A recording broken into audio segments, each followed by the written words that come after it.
जय हिंद दोस्तों, स्वागत है आप सभी का द लॉजिकल साइंस एप्लीकेशन पे। मैं हूं आलोक सिंह आतिश और आज के इस वीडियो सेशन में हम लोग डिस्कस करने वाले हैं सेल एस्थेटिक क्लास की। मेरे मित्र, जब भी हम सेल से संबंधित एस्थेटिकल पोर्शन से पूछे जाने वाले क्वेश्चन की बात करते हैं तो आपके एग्जाम में प्रोकैरियोटिक और यूकैरियोटिक जो कोशिकाएं होती है उसके अंतर से संबंधित सवाल देखने को मिलते हैं। आपके एग्जाम में प्लांट सेल और एनिमल सेल में क्या अंतर होता है इससे संबंधित सवाल देखने को मिलते हैं। आपके एग्जाम में अलग अलग जो सेल ऑर्गेनेल्स होते हैं उसके उपनाम से संबंधित सवाल देखने को मिलते हैं। मेरे मित्र, आपके एग्जाम में अलग अलग जो सेल ऑर्गेनेल्स होते हैं उसका क्या कार्य होता है उससे संबंधित क्वेश्चन देखने को मिलते हैं। और आज के इस वीडियो सेशन में हम लोग इन्हीं चीजों को डिस्कस कर रहे होंगे। और पहले हम लोग किसकी चर्चा कर लेते हैं? पहले हम लोग चर्चा कर लेते हैं प्रोकैरियोटिक और यूकैरियोटिक सेल में क्या अंतर होता है। मेरे मित्र, आप सभी ध्यान में रखिएगा। अगर हम बात करें प्रोकैरियोटिक और यूकैरियोटिक सेल में अंतर की, यानी कि प्रोकैरियोटिक और यूकैरियोटिक कोशिका में अंतर की, तो आप सभी क्या कहेंगे कि गुरुजी, जैसे ही हम प्रोकैरियोटिक की बात करेंगे तो इसके बारे में क्या कहेंगे कि प्रो का मतलब क्या होगा? यहां पे आप कहेंगे सर प्री। किसी भी एग्जाम को पास करने के लिए आपको पहले प्री क्लियर करना पड़ता है। तो पहले जो आपका सेल, यानी कि कह सकते हो जो सबसे आदिम सेल था, उसको हम लोग क्या कहते हैं? Sir prokaryotic. और ये कोशिका क्या होती है? आप कहेंगे सर पूरी तरीके से विकसित नहीं होती है। क्या होती है सर?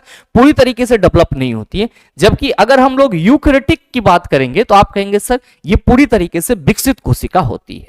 अब ध्यान में रखिएगा कि इससे संबंधित कुछ महत्वपूर्ण आपको अंतर याद रखने हैं जो आपके एग्जाम के लिए अति उपयोगी है। जैसे कि पहला, अगर हम अंतर की चर्चा करें तो आप सभी ये ध्यान में रखना कि जो प्रोकैरियोटिक कोशिका है आपका, इसको हम लोग आद्य कोशिका या फिर आदिम कोशिका बोलते हैं। और इसका आकार आपको क्या होगा? तो सर बहुत ही छोटा होगा। और कितना से कितना हो सकता है? तो सर 1 से 10 माइक्रोमीटर के बीच हो सकता है। तो मेरे मित्र, अगर आपसे कहीं पे ये सवाल कर लिया जाए कि प्रोकैरियोटिक कोशिका का आकार होता है, आप कहेंगे 1 से 10 माइक्रोमीटर। निम्नलिखित में से कौन सी कोशिका आदिम कोशिका या आद्य कोशिका के नाम से जानी जाती है? आप कहेंगे प्रोकैरियोटिक कोशिका। मेरे मित्र, ध्यान में रखेंगे, अगर हम प्रोकैरियोटिक कोशिका के आकार की चर्चा कर रहे हैं तो आपके मन में यूकैरियोटिक कोशिका के बारे में भी आ रहा होगा। मेरे मित्र, आप सभी ध्यान में रखना कि ये तो पूर्णतः विकसित नहीं होती है, लेकिन जो यूकैरियोटिक कोशिका होती है ये क्या होती है? सर ये पूर्ण रूप से विकसित कोशिका होती है। और इसका आकार क्या होता है? बड़ा होता है। और इसका साइज आपको 5 से 100 माइक्रोमीटर के बीच देखने को मिल सकता है। तो प्रोकैरियोटिक का साइज 1 से 10 माइक्रोमीटर और यूकैरियोटिक कोशिका का साइज आप कहेंगे 5 से 100 माइक्रोमीटर। मेरे मित्र, ध्यान रखेंगे अगला अंतर क्या है? तो आप सभी ध्यान में रखना कि प्रोकैरियोटिक कोशिका में वास्तविक केंद्रक अनुपस्थित होता है। और मैंने आपको कंसेप्ट के दौरान भी बताया है कि जो प्रोकैरियोटिक सेल होते हैं इसमें केंद्रक पूरी तरीके से डेवलप नहीं होता है। जबकि यूकैरियोटिक कोशिका में क्या होता है? आप सभी ध्यान में रखना, केंद्रक पूरी तरीके से डेवलप होता है, बोले तो विकसित होता है। साथ ही मेरे मित्र, आप सभी ये ध्यान में रखेंगे कि प्रोकैरियोटिक कोशिका आपको केवल जीवाणु में मिलेगा और साथ ही साथ साइनोबैक्टीरिया में देखने को मिलेगा। जबकि जो आपका यूकैरियोटिक कोशिका होगा वो पादप और जंतुओं में देखने को मिलेगा। तो अगर आपसे ये सवाल करा जाए कि प्रोकैरियोटिक कोशिकाएं केवल पाई जाती है, आप कहेंगे बैक्टीरिया और साइनोबैक्टीरिया में। किस में पाई जाती है सर? बैक्टीरिया और साइनोबैक्टीरिया में। जबकि यूकैरियोटिक कोशिका आप कहेंगे सर सभी प्लांट और एनिमल में मौजूद होती है। साथ ही मेरे मित्र, ध्यान में रखिएगा कि जो प्रोकैरियोटिक कोशिका है, चूंकि इसमें केंद्रक ही नहीं होता है तो जाहिर सी बात है कि केंद्रिका न्यूक्लियस का कोई सवाल ही नहीं होगा। तो आप ये कहेंगे कि सर हम बड़े ही सरलता से ये कह सकते हैं कि प्रोकैरियोटिक कोशिका में केंद्रिका नहीं होता है, जबकि यूकैरियोटिक कोशिका में क्या होता है? केंद्रक होता है। तो जाहिर सी बात है कि केंद्रक के बीच में एक गोल संरचना होगी जिसको हम लोग क्या कहेंगे? केंद्रिका, न्यूक्लियस कहेंगे। और मेरे मित्र, ये न्यूक्लियस भी क्या है? आप कहेंगे सर बहुत ही महत्वपूर्ण भाग है। किसका? केंद्रक का। किस में पाया जाएगा? यूकैरियोटिक कोशिका में पाया जाएगा। साथ ही ध्यान रखिएगा कि प्रोकैरियोटिक कोशिका में केवल एक क्रोमोसोम मिलेगा, जबकि प्रोकैरियोटिक कोशिका में केवल एक क्रोमोसोम मिलेगा, जबकि यूकैरियोटिक कोशिका में क्या होगा? बहुत सारे क्रोमोसोम होंगे। अब मेरे मित्र, आप ये बताओ कि अगर हम सेल चैप्टर के शुरुआत में ही आपको कहते कि प्रोकैरियोटिक में एक क्रोमोसोम मिलेगा, इसमें अनेक क्रोमोसोम मिलेगा, इसमें केंद्रिका नहीं होगा, इसमें केंद्रिका होगा, तो क्या चीजें समझ आती? आप कहते बिल्कुल नहीं। अभी क्या है? तो सर इन सभी वर्ड से आप हैबिचुअल हैं और अभी माइंड में क्या हो रहा होगा, तो सर सारी बातें आराम से एडजस्ट हो रही होगी। इसीलिए मैं बार बार आपको कहता हूं कि किसी भी चीज को पढ़ने का एक क्रम होता है, और जब तक चीजों को चिलासी आप सिस्टमेटिक तरीके से अपने माइंड में सेट नहीं करेंगे तो वो चीजें आपके लिए सर अडंबर होते चला जाएगा। क्योंकि जो मनुष्य का दिमाग होता है चिला, इसमें बहुत सारी चीज एक साथ चलते रहती है। आप एक समय में बहुत सारी चीजों को सोच सकते हो। हालांकि लोग का कहना ये बेवकूफी है कि हम एक समय में एक ही चीज को सोचते हैं, लेकिन ऐसा नहीं है। आपका दिमाग चारों तरफ सोच रहा होता है, और चारों तरफ की बातें तभी दिमाग में एडजस्ट हो पाती है, या किसी भी चीज को आप क्रमबद्ध तरीके से तभी एक्सप्लेन कर पाते हो जब उस चीज के बारे में आपको पहले से ज्ञान रहता है। तो मेरे मित्र, अगर सेल से संबंधित पूरा कंसेप्ट आपके पास ना रहे तो सेल से संबंधित एस्थेटिकल पोर्शन को पढ़ने से कोई फायदा नहीं है। क्या कहेंगे कि गुरुजी हम यहाँ पे अब ये सरलता से कह सकते हैं कि जो हमारा प्रोकैरियोटिक कोशिका होगा उसमें क्या होगा, केवल एक ही गुणसूत्र, क्रोमोसोम माने गुणसूत्र, और जबकि हमारा जो यूकैरियोटिक कोशिका होगा उसमें क्या होंगे, आप कहेंगे बहुत सारे क्रोमोसोम मौजूद होंगे। अगला अंतर क्या है, क्योंकि मेरे मित्र प्रोकैरियोटिक कोशिका है तो इसमें आपको सेल के अंदर साइटोप्लाज्म में झिल्ली युक्त संरचनाएं जो है विशेष करके जो सेल ऑर्गेनेल्स के रूप में देखी जाती है वो प्रोकैरियोटिक कोशिका में नहीं होती है। वही चीज यहां पे लिखा हुआ है कि इसमें सर गोल्जी काय, माइटोकॉन्ड्रिया, अंतःप्रदवी जालिका ये सब नहीं पाए जाते हैं, जबकि जो यूकैरियोटिक कोशिका होती है सर इसमें गोल्जी काय, माइटोकॉन्ड्रिया, अंतःप्रदवी जालिका ये सब पाए जाते हैं। साथ ही मेरे मित्र ध्यान रखिएगा कि अगर हम प्रोकैरियोटिक कोशिका में क्लोरोप्लास्ट की उपस्थिति की बात करेंगे आप कहेंगे नहीं होगा, जबकि क्लोरोप्लास्ट केवल और केवल पादप यूकैरियोटिक कोशिका में क्या होगा, देखने को मिलेगा। मेरे मित्र कोशिका विभाजन जो है प्रोकैरियोटिक कोशिका में किसके द्वारा होगा, आप सभी ध्यान में रखना, विखंडन या मुकुलन द्वारा। जितने भी प्रोकैरियोटिक कोशिकाएं होंगे इसमें कोशिका विभाजन या तो विखंडन या फिर मुकुलन के द्वारा होगा, जबकि जो हमारा यूकैरियोटिक कोशिका होगा इसमें कोशिका विभाजन क्या होगा, तो आप कहेंगे सर या तो समसूत्री कोशिका विभाजन होगा या फिर अर्धसूत्री कोशिका विभाजन होगा। और मेरे मित्र आप सभी क्या कहेंगे कि गुरुजी इसी को हम लोग माइटोसिस और मियोसिस के रूप में देखते हैं। तो प्रोकैरियोटिक और यूकैरियोटिक के बारे में आपको इतना डिफरेंसेस तो मालूम ही रहना चाहिए। साथ ही मेरे मित्र आप सभी ये भी ध्यान में रखना कि जो प्रोकैरियोटिक कोशिका होगा इनमें प्रकाश संश्लेषी तंत्र आंतरिक झिल्लियों में होता है, जबकि इसमें हरित लवक क्या होता है सर, अनुपस्थित होता है। जब यूकैरियोटिक कोशिका की बात करेंगे तो आप सभी कहेंगे सर प्रकाश संश्लेषी तंत्र जो है वो हरित लवक यानी कि क्लोरोप्लास्ट में होता है। साथ ही मेरे मित्र ध्यान में रखिएगा कि प्रोकैरियोटिक कोशिका में राइबोसोम जो है वो 70S प्रकार का होगा, जबकि यूकैरियोटिक कोशिका में राइबोसोम क्या होगा, 80S प्रकार का होगा।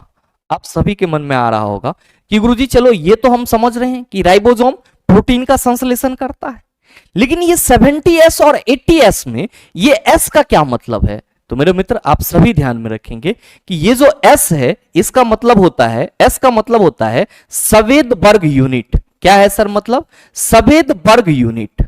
मेरे मित्र ये क्या है, तो सर किसी भी सेल के रेट ऑफ सेडिमेंटेशन को दर्शाता है, और बेसिकली आप ये कह सकते हो कि सर ये कोशिका का माप होता है।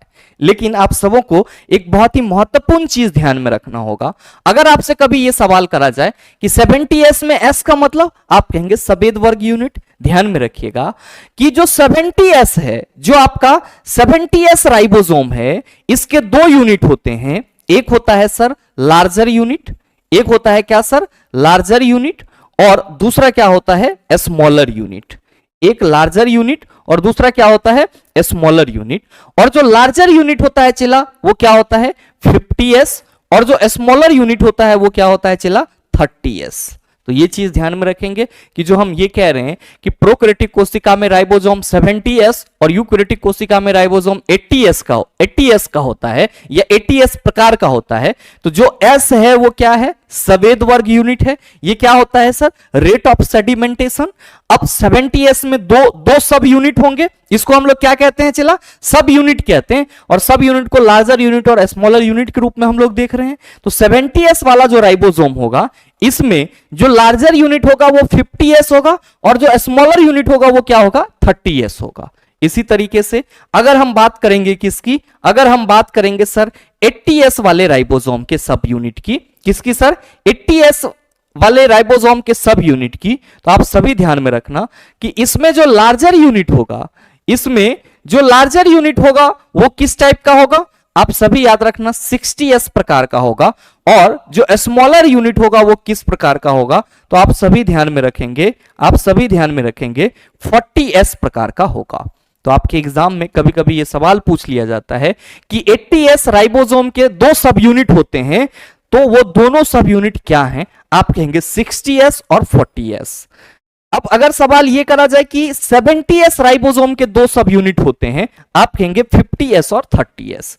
मेरे मित्र ध्यान देंगे कि जो प्रोकैरियोटिक कोशिका होती है, इनमें कोशिका भित्ति यानी कि सेल वॉल पतली होती है, जबकि जो आपका पादप कोशिका यूकैरियोटिक होती है, उसमें कोशिका भित्ति क्या होती है? आप कहेंगे मोटी होती है। साथ ही मेरे मित्र आप सभी ध्यान में रखेंगे, पादप कोशिका और जंतु कोशिका में भी अंतर होता है। ध्यान में रखिएगा, ये कोई बहुत बड़ी बात नहीं है। पादप कोशिका प्लांट में देखने को मिलेगा, जंतु कोशिका आप कहेंगे जंतु में देखने को मिलेगा। क्या अंतर है सर? मेरे मित्र ध्यान देंगे कि पहला अंतर तो यह है कि पौधे में विकसित त्रिस्तरीय कोशिका भित्ति पाई जाती है, जो मुख्य रूप से सेलुलोज की बनी होती है, जबकि जंतु में इस तरह की कोई भी कोशिका भित्ति नहीं पाई जाती है, बल्कि कोशिका जो होती है वो जीवद्रव झिल्ली यानी कि प्लाज्मा मेम्ब्रेन से ढकी रहती है। तो पहला सवाल आपसे पूछा जाता है कि पादप कोशिका में होती है, आप कहेंगे कोशिका भित्ति, किससे बनी होती है? सेलुलोज की बनी होती है। अब मेरे मित्र ध्यान देंगे, दूसरा अंतर क्या है कि कुछ पौधे को छोड़कर जैसे कि कवक, जीवाणु आदि, अन्य सभी में क्लोरोफिल मौजूद होगा अगर हम प्लांट सेल की बात करेंगे, जबकि जंतु में आपको कोई ऐसा क्लोरोफिल देखने को नहीं मिलेगा। साथ ही अगर हम बात करेंगे पादप कोशिका में अगले सेल ऑर्गेनेल्स की, तो आप सभी ये ध्यान में रखना कि पादप कोशिका में सेंट्रोसोम नहीं पाया जाता है, जबकि जंतु कोशिका में केंद्रक के निकट आपको सेंट्रोसोम की रचना जो है वो देखने को मिलेगी, जो क्या करती है सर? कोशिका विभाजन में सहायता करती है। साथ ही मेरे मित्र आप सभी ध्यान में रखेंगे कि पादप कोशिका में लाइसोसोम नहीं पाया जाता है, जबकि जंतु कोशिका में लाइसोसोम पाया जाता है। साथ ही ध्यान में रखना कि पादप कोशिका में रसधानी या रिक्तिका होती है, और ये जो रसधानी होती है ये क्या होती है? आप सभी ध्यान में रखेंगे, बड़ी होती है। पादप कोशिका की राजधानी क्या होती है? बड़ी होती है, जबकि जंतु कोशिका की राजधानी क्या होती है? छोटी होती है। यहां पे सीधे लिख दिया गया है कि राजधानी या रिक्तिका नहीं होती है, जबकि मेरे मित्र यहां पे क्या होगा? राजधानी या रिक्तिका छोटी होती है। ये चीज आप सभी सुधार लेंगे। क्या कहेंगे कि सर जो पादप कोशिका है उसका वैक्यूल्स यानी कि राजधानी बड़ा होगा, जबकि जंतु कोशिका में राजधानी या रिक्तिका क्या होगी? छोटी होगी। अच्छा याद कीजिए, मैंने आपको क्या बताया है कि पादप कोशिका का जो राजधानी होता है उसमें क्या भरा हुआ रहता है? सेल सेप, जिसको हम लोग क्या कहते हैं? कोशिका रस कहते हैं।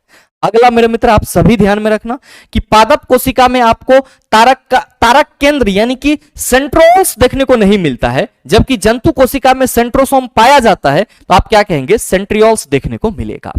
क्या देख पा रहे हैं? आप देख पा रहे हैं कि जो प्लांट सेल है उसमें सेंट्रोसोम नहीं होता है, साथ ही साथ लाइसोसोम नहीं पाया जाता है, जबकि जो जंतु कोशिका है इसमें सर सेंट्रोसोम और लाइसोसोम पाया जाता है। तो आपके एग्जाम में सवाल पूछा जाता है निम्नलिखित में से कौन सा कोशिकांग पादप कोशिका में नहीं पाया जाता है? तो आप क्या कहेंगे? सेंट्रोसोम और लाइसोसोम पादप कोशिका में नहीं पाया जाता है। साथ ही मेरे मित्र ध्यान में रखिएगा, अगर आपसे सवाल यह करा जाए कि निम्नलिखित में से किस प्रकार के कोशिका में कोशिका राजधानी बड़ी होती है, तो आप कहेंगे पादप कोशिका की राजधानी बड़ी होती है, जबकि जंतु कोशिका की राजधानी छोटी होती है। निम्नलिखित में से किस में कोशिका भित्ति पाई जाती है? आप कहेंगे पादप कोशिका में कोशिका भित्ति पाई जाती है। साथ ही अगर सवाल यह करा जाए कि निम्नलिखित में से किस कोशिका में तारक केंद्र मौजूद होता है, आप कहेंगे जंतु कोशिका में तारक केंद्र मौजूद होता है, जबकि सर सेंट्रोसोम प्लांट सेल में नहीं पाया जाता है, तो जाहिर सी बात है कि सेंट्रियोल्स नहीं मिलेगा। आगे मेरे मित्र आप सभी एस्थेटिकल पोर्शन के रूप में प्रमुख कोशिकांग के प्रमुख जो कोशिकीय रचनाएं हैं उनके कुछ कार्य को याद रखेंगे। हालांकि ये चीजें तो मैंने आपको बताया है, लेकिन फिर भी आप सभी इसको, चूंकि एस्थेटिक के रूप में मैं बता रहा हूं, तो कहीं ना कहीं आप इस पे फोकस करेंगे और ये जरूरी भी है। ध्यान में रखिएगा, कोशिका भित्ति का कार्य क्या होगा? आप कहेंगे कोशिका को निश्चित रूप प्रदान करेगा, साथ ही साथ कोशिका को सुरक्षा प्रदान करता है। प्लाज्मा मेम्ब्रेन क्या करेगा? आप कहेंगे सर एक कोशिका से दूसरी कोशिका में पदार्थों के अभिगमन पर नियंत्रण करेगा। आप सभी ने देखा है कि जो प्लाज्मा मेम्ब्रेन होता है ये सिलेक्टिव प्रीमिएबल मेम्ब्रेन होता है। क्यों? क्योंकि सर ये कुछ ही पदार्थों को कोशिका के अंदर जाने देता है और कुछ ही पदार्थों को कोशिका से बाहर आने देता है। तो वैसे पदार्थ जो कोशिका के लिए उपयोगी है कोशिका के अंदर जाएगा, जो अनुपयोगी है वो कोशिका से बाहर आएगा। तो प्लाज्मा मेम्ब्रेन जो है ये क्या करता है, तो एक कोशिका से दूसरे कोशिका में पदार्थों के आवागमन पर नियंत्रण करता है।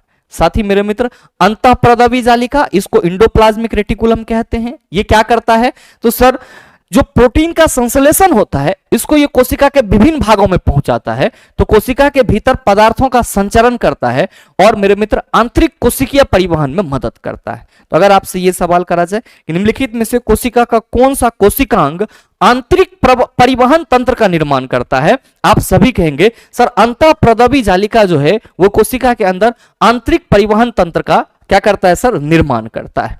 माइटोकॉन्ड्रिया, आप सभी कहेंगे कि गुरुजी ये कोशिकीय श्वसन का सक्रिय स्थल होगा और साथ ही साथ सर ये ऊर्जा निर्माण करता है। गोल्जी उपकरण विशिष्ट पदार्थों का स्रवण यानी कि सेक्रेशन, संचयन, स्टोरेज और उनके कोशिका से बाहर निष्कासन में मदद करता है। राइबोसोम कहिएगा सर प्रोटीन संश्लेषण में मदद करेगा। लाइसोसोम आत्महत्या की थैली कहलाती है, इसमें कौन सा एंजाइम होगा, आप कहेंगे हाइड्रोलिटिक एंजाइम का भंडार होता है। सेंट्रोसोम आप कहेंगे सर कोशिका विभाजन में सहायक होता है। साथ ही मेरे मित्र आप सभी प्रमुख कोशिकांग में अगर बात करेंगे तो अगला क्या है सर, हरित लवक। और ध्यान में रखिएगा ये क्या करता है, तो मंड संश्लेषण का सक्रिय स्थल माना जाता है, यानी कि स्टार्च के संश्लेषण का सक्रिय स्थल है और प्रकाश संश्लेषण के लिए भी सक्रिय स्थल माना जाता है। तो अगर सवाल करा जाए निम्नलिखित में से कौन सा कोशिकांग प्रकाश संश्लेषण के लिए सक्रिय स्थल है, आप कहेंगे हरित लवक। अवर्णी लवक मेरे मित्र याद रखिएगा ये खाद्य संग्रह में सहायक होगा और जो वर्णी लवक होगा ये सर फूलों, फलों और बीजों को आकर्षक रंग प्रदान करता है। मेरे मित्र अवर्णी लवक को हम लोग इंग्लिश में क्या कहते हैं, ल्यूकोप्लास्ट कहते हैं। क्या कहते हैं चिल्ला, ल्यूकोप्लास्ट कहते हैं। और वर्णी लवक जो है इसको हम लोग इंग्लिश में क्या कहते हैं, क्रोमोप्लास्ट कहते हैं। क्या कहते हैं, क्रोमोप्लास्ट कहते हैं। और हरित लवक तो आप सभी समझ रहे होंगे कि गुरुजी क्लोरोप्लास्ट कहलाता है। आगे मेरे मित्र केंद्रक का कार्य क्या होता है, तो कोशिका के अंदर जितने भी उपापचयी कार्य होते हैं उन सभी का नियंत्रण और साथ ही साथ कोशिका विभाजन में ये सहायक होता है। साथ ही मेरे मित्र गुणसूत्र जो है ये क्या है, तो आप सभी ध्यान में रखना कि जीन वाहक है और कोशिकीय कार्यों का नियंत्रण करता है। तो जब भी कोशिका के कोशिकांग से संबंधित कार्य से सवाल आएंगे तो मेरे ख्याल से इतने में से ही आपको सवाल देखने को मिलेंगे। अगर ये आपको बेहतर तरीके से माइंड में सेट है तो जो गलती होगी उसकी चांस बहुत ही कम होगी। आगे मेरे मित्र आपके एग्जाम में प्रमुख कोशिकांग के उपनाम से संबंधित भी सवाल देखने को मिल जाता है। प्रमुख कोशिकांग के उपनाम से संबंधित भी सवाल देखने को मिल जाता है, ध्यान में रखिएगा। अगर हम लोग केंद्रक की बात करते हैं तो केंद्रक को हम लोग क्या कहते हैं सर, समस्त क्रियाओं का नियंत्रण केंद्र कहते हैं। तो अगर आपसे यह सवाल करा जाए कि निम्नलिखित में से कोशिका का कौन सा भाग कोशिका का नियंत्रक कहलाता है, आप कहेंगे केंद्रक। माइटोकॉन्ड्रिया की बात की जाएगी, आप कहेंगे sir it is known as the power house of the cell. इसको हम लोग क्या कहते हैं, कोशिका का शक्ति गृह या फिर कोशिका का ऊर्जा घर भी कहते हैं। लाइसोसोम आप कहेंगे सर इसमें जो है एंजाइम मौजूद होता है जो कोशिका के छत विछत पार्ट को पचा देता है, तो इसीलिए हम लोग इसको कोशिका की आत्महत्या की थैली कहते हैं, यानी कि suicidal bag of the cell कहते हैं। मेरे मित्र क्लोरोप्लास्ट की चर्चा अगर की जाएगी तो आप सभी ध्यान में रखिएगा ये प्रकाश संश्लेषण केंद्र है और कोशा के अंदर कोशा यानी कि कोशिका के अंदर कोशिका, आप सभी कहेंगे कि गुरुजी क्लोरोप्लास्ट को कहा जाता है। कोशिका के अंदर कोशिका किसको कहा जाता है, क्लोरोप्लास्ट को। राइबोसोम आप कहेंगे सर कोशिका का प्रोटीन संश्लेषण केंद्र है। और क्रोमोसोम जो है वो क्या है, तो आप सभी कहेंगे कि गुरुजी ये आनुवांशिक गुणों का वाहक है। क्या है, आनुवांशिक गुणों का वाहक है। तो पूरा सेल आप पढ़ लिए हैं, उसके बाद अगर ये आपके पास है तो मेरे ख्याल से सेल से संबंधित किसी भी प्रकार का सवाल दे दिया जाए आप उसका जवाब बेहतर और 100% दे सकते हैं। और उम्मीद करते हैं यहां तक के सभी कंसेप्ट को आप समझ पाए होंगे। मिलते हैं फिर अगले वीडियो सेशन में, आज के लिए इतना ही, तब तक के लिए best of luck, thank you, have a nice day.